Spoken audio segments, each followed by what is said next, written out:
கோவையின் அடையாளமாக திகழும் இஸ்கானில் தென்னிந்தியாவிலேயே மிக பிரம்மாண்டமாக 13 அடி விட்டமும் 1 டன் எடை கொண்ட சுதர்சன சக்கரம் பிரதிஷ்டை கோலாகலமாக நடைபெற்றது. கோவையின் அடையாளமாக திகழ்ந்து கொண்டிருக்கும் இஸ்கான் வளாகத்தில் கட்டுமானத்தில் உள்ள ஸ்ரீ ராதாகிருஷ்ணர் கோவிலின் கோபுரத்தின் உச்சியில் மிகவும் புனிதமான சுதர்சன சக்கரத்துடன் பிரதிஷ்டை விழா ஆகஸ்ட் 15 வெள்ளிக்கிழமை மிகவும் கோலாகலமாக நடைபெற்றது. அதிகாலை 5:30 மணிக்கு மகா சுதர்சன ஹோமத்துடன் துவங்கிய இவ்விழாவில் பல்வேறு நிகழ்ச்சிகள் நடைபெற்றன. சுதர்சன சக்கரத்திற்கு அபிஷேகம், ஆராதனை, கீர்த்தனை, பஜனைகளுடன் செய்யப்பட்டது. தவத்திரு பக்தி வினோத சுவாமியின் சொற்பொழிவு நடைபெற்றது.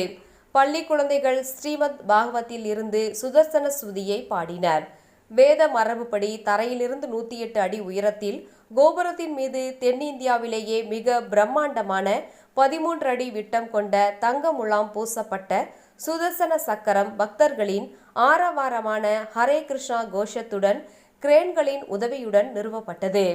பக்தர்களுக்கு தீமையை அகற்றி ஆன்மீக காப்பு வழங்கும் சக்தி வாய்ந்த இந்த சக்கரம் இஸ்கானின் ஆன்மீக ஒளி கூற்றாகவும் கோவையின் அடையாளமாகவும் வானத்தில் ஒளிரப் போகின்றது. இந்நடைபெற்ற விழாவில் பிரதிஷ்டை விழாவில் நேரில் காண கோவையிலும் சுற்றுப்புறங்களிலும் இருந்தும் 5000க்கும் மேற்பட்ட பக்தர்கள் திரண்டு உற்சாகத்துடன் சாட்சியமாக இருந்தனர். பின் அனைவருக்கும் பிரசாத விருந்து வழங்கப்பட்டது.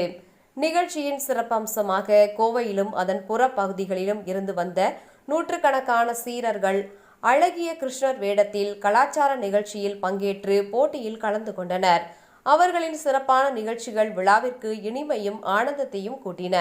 தவத்திரு பக்தி வினோத சுவாமி மகராஜ் தலைமையில் நடைபெற்ற இவ்விழாவை திரு மதுகோபால் தாஸ் ஒருங்கிணைத்தார்.